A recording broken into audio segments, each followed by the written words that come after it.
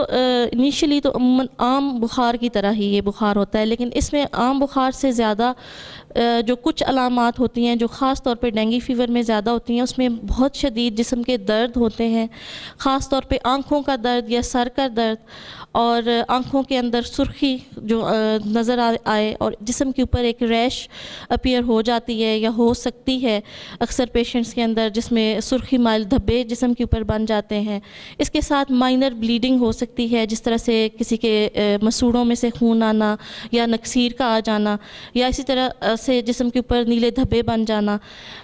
اور پیٹ میں درد، وامٹنگ وغیرہ جو عام بخارات کی علامات ہیں۔ اس کے ساتھ ساتھ یہ اگر ہیمریجک مینیفیسٹیشنز ہوں تو یہ ڈینگی فیور کی طرف ضرور سوچنا چاہیے عوام کو کہ ہمیں ڈینگی فیور تو نہیں ہے، یعنی مکمل ٹیسٹ وغیرہ کرانے چاہیے تاکہ پھر ان کو پتہ چلے کہ ہمیں کون سا بخار ہے۔ اچھا میں اگلا یہ سوال کروں گا آپ سے کہ یہ آپ نے آج تک جتنے بھی مریض چیک اپ کیے ہیں اور یہاں سے تقریباً صحت یاب بھی ہو چکے ہیں، ان میں زیادہ تعداد جو وہ بڑوں کی تھی یا چھوٹوں کی ہے، یا یہ زیادہ تر بوڑھوں میں منتقل ہوتا ہے؟ کس عمر کے لوگوں میں زیادہ تر یہ ڈینگی بخار کا وائرس ابھی تک منتقل ہوا؟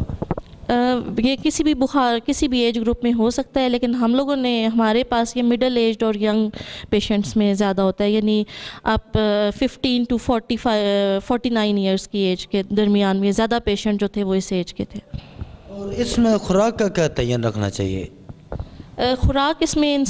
اس کے علامات کے حساب سے ویری کرتی ہے، کہ اگر تو پیشنٹ کے اندر بہت زیادہ وامٹنگ اور اس طرح کی کمپلین، پیٹ میں درد کی کمپلین یا معدے میں درد کی کمپلین ہوگی تو پھر ہلکی پھلکی خوراک لینی پڑتی ہے، لیکن اگر کچھ ایسا پرابلم نہیں ہے تو پھر عام خوراک لے سکتے ہیں۔ لیکن جو بہت زیادہ امپورٹنٹ چیز اس میں ہے کہ اس میں فلوئڈ انٹیک بہت اچھی رکھنی چاہیے، کیونکہ جو اس میں اگر ہم عام زبان میں استعمال کریں تو خون تھک ہو جاتا ہے، گھنا ہو جاتا ہے، ہیمو کنسنٹریشن جو ٹیکنیکل ورڈ ہے وہ ہمارے لیے ہے، لیکن اگر جو خون گھنا ہو جاتا ہے اس کو پتلا کرنے کے لیے جو ہے پانی کی زیادہ مقدار استعمال کرنی پڑتی ہے، جس میں عام پانی بھی اور جو جوسز ہیں فریش وہ بھی۔ لیکن اس میں ساتھ یہ بھی بتاتی چلوں کہ عموماً لوگوں میں بہت زیادہ کنسیپٹ ہے کہ سرخ رنگ کے جیسے انار کے مشروبات زیادہ یوز کرتے ہیں، تو وہ ذرا ایوائڈ کرنے چاہیے سرخ رنگ کے کوئی بھی فلوئڈس، تاکہ جیسے اگر کسی کو بلیڈ ہو رہا ہے، کسی کو خون کی الٹی آ رہی ہے، تو اس کو ڈفرینشیٹ کرنا مشکل ہو جاتا ہے کہ یہ کیا ہے، اس نے جوس پیا ہے تو وہ وامٹ کر رہا ہے یا یہ مطلب کوئی بلیڈنگ ہو رہی ہے اس کو۔ تو سرخ رنگ کی جو چیزیں ہیں ان کو ایوائڈ کرنا چاہیے، سرخ رنگ کے جوسز وغیرہ، ادروائز جوسز اور پانی وغیرہ اس کا زیادہ استعمال کرنا چاہیے۔ پانی جو ہے یہ نارمل پانی بھی ہم لوگ روٹین میں استعمال کر سکتے ہیں یا اس کو زیادہ مریض جو ہو اس کو بوائل کر کے پانی دینا چاہیے؟ بوائلڈ واٹر سے اس کا مطلب کوئی الگ سے تعلق نہیں ہے، اگر ہم بوائلڈ واٹر یوز کریں تو وہ ہم باقی چیزیں زیادہ بہتر ہے کہ بوائلڈ واٹر یوز کریں، کیونکہ اس سے ہم باقی چیزیں جیسے گیسٹرو وغیرہ کے جراثیم اور ہیپاٹائٹس کے جراثیم منتقل ہونے کا جن کا خطرہ ہوتا ہے، جن بیماریوں کا، تو وہ بھی ہم روک سکتے ہیں۔ تو وہ تو عام مریض میں بھی اور اس میں بھی ایکولی بینیفٹ ہے کہ ہم بوائلڈ واٹر یوز کریں، لیکن پانی اگر بوائلڈ نہیں اویلیبل تو عام پانی بھی یوز ہو سکتا ہے۔ ایسے مریضوں کو آپ ایک کیا میسیج دینا چاہیں؟ کچھ لوگ اسموکر ہوتے ہیں، کچھ لوگ متعدد لوگ جو ہیں وہ نشے میں مبتلا رہتے ہیں، کہ میکسیمم لوگ جو ہیں وہ اسموکنگ کرتے ہیں، تو اس کے درمیان کیا یہ ایسی چیزیں، یہ تو ویسے بھی صحت کے لیے مضر ہیں، تو آپ پبلک کو کیا میسیج دینا چاہیں گے اس حوالے سے؟ اسموکنگ ادروائز بہت زیادہ انجریس ہے ہیلتھ کے لیے، لیکن اگر ہم ڈینگی فیور کے حساب سے مطلب بات کریں تو اس میں ڈینگی کا اسموکنگ کے ساتھ کوئی ریلیشن شپ نہیں ہے، ٹھیک ہے۔ ادروائز مطلب یہ ہے کہ ہمیں اسموکنگ ہر چیز میں، ہر دل کی بیماریاں، پھیپھڑوں کی بیماریاں اور ہر قسم کے سرطان جگر اس کی وجہ سے زیادہ ہوتے ہیں اسموکنگ کی وجہ سے، ان کو ایوائڈ کرنا چاہیے۔ لیکن یہ کہ ڈینگی میں خصوصی طور پہ اسموکنگ کا کوئی خاص رول نہیں ہے کہ اسموکنگ سے یہ زیادہ ہوگا یا کم ہوگا۔ اچھا کچھ مریض اس سے پہلے کئی بیماریوں میں جو ہے وہ مبتلا ہوتے ہیں، یعنی کہ ہیپیٹائٹس ہو یا کوئی پھیپھڑے کی بیماری کے متعلق کسی بھی بیماری میں مبتلا ہو، تو اس میں اوپر سے ان کو جس مریض کو ڈینگی بخار کا اٹیک ہو تو اس میں آپ کا جو ہے وہ میڈیکلی کیا طریقہ کار آپ اختیار کرتے ہیں؟ جی بالکل، مطلب اگر دو انفیکشن ایک ساتھ اکٹھی ایک مریض کے اندر آ گئی ہیں تو یقیناً اس میں زیادہ سویئر علامات ہوں گی اور ہمیں زیادہ کانشیس رہنا پڑے گا پیشنٹ کے بارے میں. جیسے کہ ہمارے پاس بھی ملٹیپل پیشنٹس ایسے آتے ہیں جن کو ٹائیفائڈ فیور بھی ساتھ میں چل رہا ہوتا ہے, ایون ملیریا بھی چل رہا ہوتا ہے اور ڈینگی بھی چل رہا ہوتا ہے. تو یہ سارے تین انفیکشنز اکٹھی جب ایگزسٹ کریں گی تو ڈاکٹر بھی بہت زیادہ کانشیس ہوگا, کیونکہ جیسے یہ تینوں بیماریاں سفید خون زیادہ کام کر سکتی ہیں. تو ظاہر ہے کہ اگر ایک وائرس ایک حد تک افیکٹ کر رہا ہے تو اگر دونوں کی موجودگی میں وہ زیادہ سیریس ہو سکتا ہے پیشنٹ. تو اس کے بارے میں کیئرفل ہی زیادہ ہو سکتے ہیں, اور اگر مطلب ٹائم سے پہلے ریفرل بن سکتا ہے کہ زیادہ کانشیس ہو کے ارلی ریفرل ایسے پیشنٹ کو ایسی جگہ پہ پہنچانا جہاں پہ زیادہ سہولیات ہوں.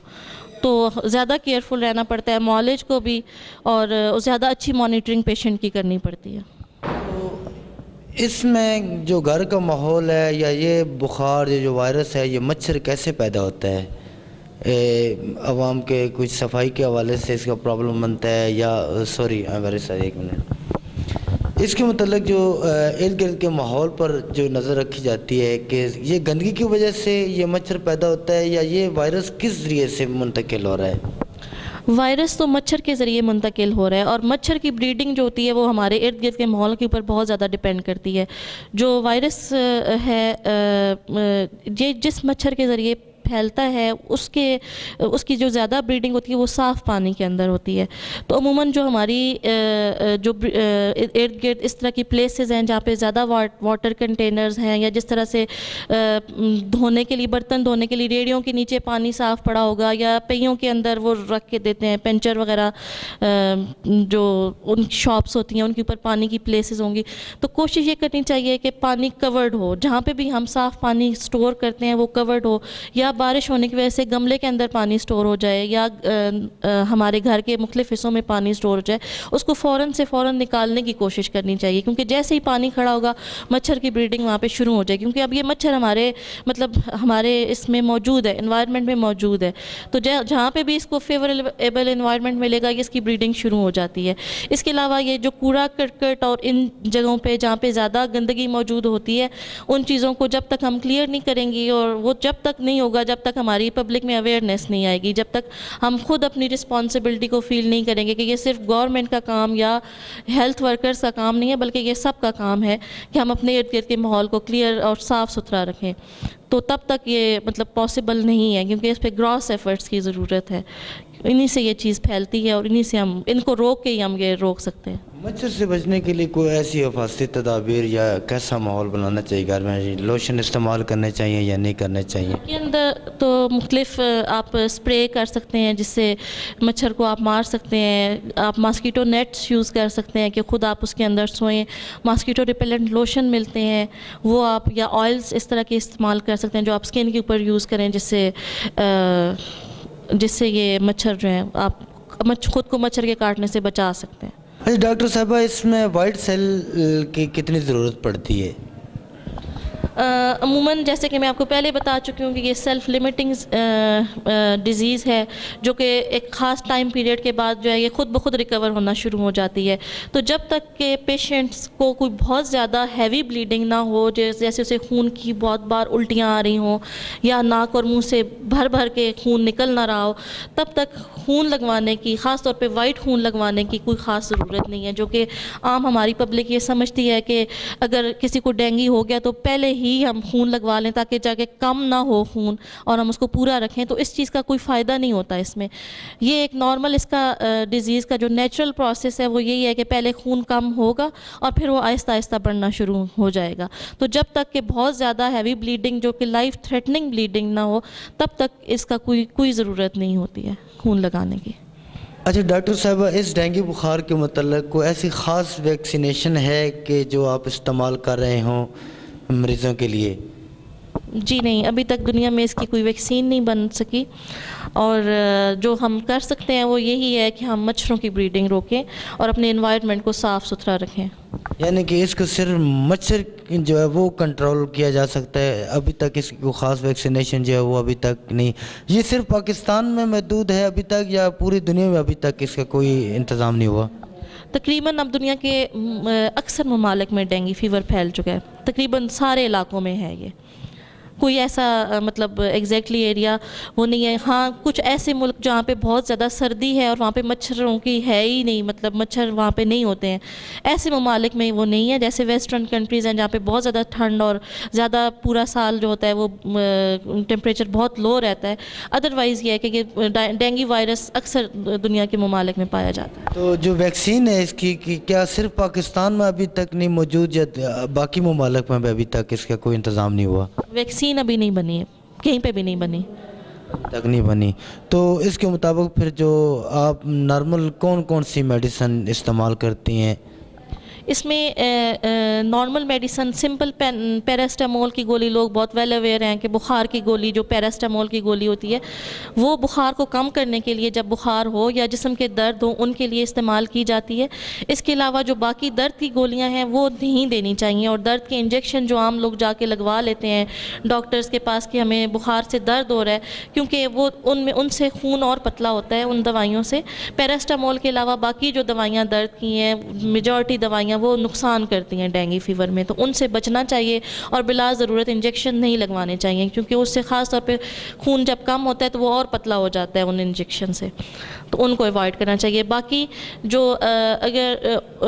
ہم او پی ڈی بیس پہ جو پیشنٹ مینیج کرتے ہیں جو گھر میں رہ کے اپنا علاج کراتے ہیں وہ اتنے اسٹیبل ہوتے ہیں, تو ان کے لیے گھر میں پانی کی زیادہ مقدار اور جوسز کی زیادہ مقدار, اور ہم یہاں پہ جو ہاسپٹل میں کہیں پہ بھی جو ہوتے ہیں اس کی مینجمنٹ صرف جو فلوئڈز ہیں آئی وی فلوئڈز ہیں ان کی مختلف ٹائپس ہیں جن کو ہم مختلف سٹیجز پہ استعمال کر سکتے ہیں. اس کے علاوہ اور کسی دوائی کی ایسا ضرورت نہیں پڑتی ہے. جی ناظرین, ابھی آپ سن رہے تھے اور اسکرین کے سامنے آپ دیکھ رہے تھے ڈاکٹر فرزین صاحبہ, جنہوں نے بہت ہی اچھے طریقے سے ڈینگی بخار کے متعلق آپ تمام لوگوں کو معلومات فراہم کی. اور اپنا چکوال کی ٹیم کی بھی یہی کاوش ہے کہ پبلک تک جتنی بھی معلومات ہیں صحت کے حوالے سے آپ تک پہنچاتے رہیں گے. اور اس ٹائم تک ڈاکٹر فرزین صاحبہ کا شکریہ ادا کرتے ہوئے اپنے میزبان خان عامر خان کو دیجیے گا اجازت. تب تک کے لیے اللہ حافظ.